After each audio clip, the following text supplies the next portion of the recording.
Welcome to The Explainer. Today, we've got a really fascinating story about travel, culture, and the complex reality behind our search for authentic experiences.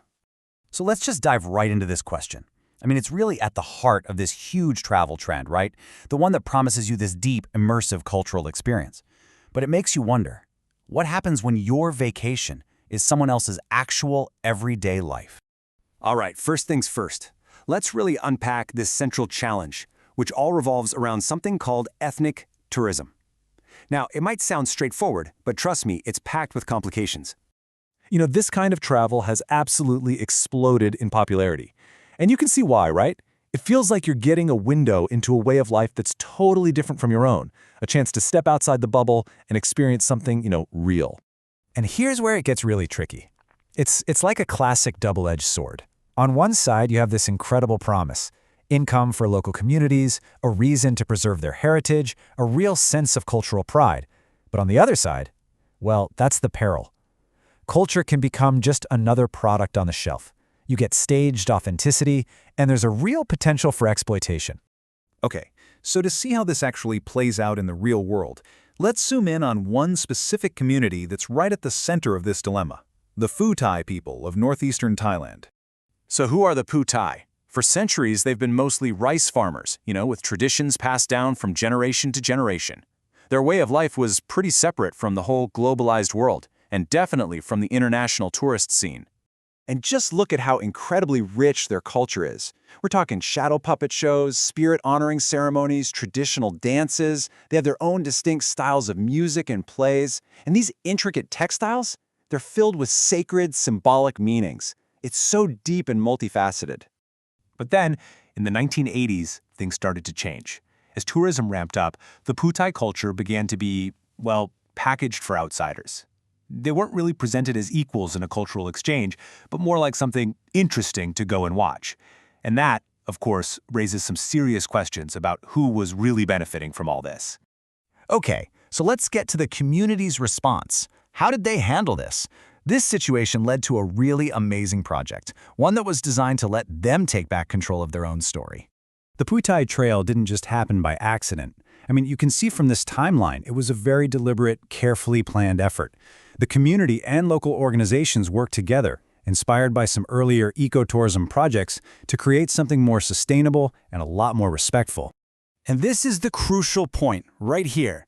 The whole goal was to flip the script, to completely shift the power dynamic. Instead of just being the subject of tourism, the Phu Tai people wanted to become its authors. They wanted to be in the driver's seat. But, creating the trail, that was just the beginning. The real challenge, and it's one they still face today, is walking that incredibly fine line between economic survival and cultural integrity. And on the economic side, you really can't deny the impact. Look at this number. 17,671 baht. That's the average monthly income a homestay on the trail was generating. For local families, that is a huge new source of income. We're talking tangible benefits that directly improve their quality of life. This shows the new approach was working, at least financially. But, and this is a big but, that success comes with some really complex cultural trade-offs. Think about it. A spiritual umbrella dance, once a local ritual, is now a festival performance for visitors. Traditional herbal healing is now competing with modern paracetamol. And those beautiful, sacred, hand-woven textiles? Well, some of them are now being mass-produced for the souvenir shop. This quote from a textile scholar, F. Connors, just hits the nail on the head. Quote, "When sacred symbols are sold as souvenirs, they lose their meaning and become less special." It perfectly captures that central risk, right? The very things that make a culture so unique and special can get watered down by their own popularity. So yeah, it's this constant balancing act. The community faces ongoing challenges, from needing more technical skills to that constant risk of their own cultural practices becoming, staged and inauthentic. They're always navigating how to engage with the tourism market without losing the soul of who they are. They have to make sure tourism is serving the culture, not the other way around. So where does this leave us? What can the story of the Phu Tai Trail teach us about the future of travel? And, maybe even more importantly, what does it say about our role in all of this?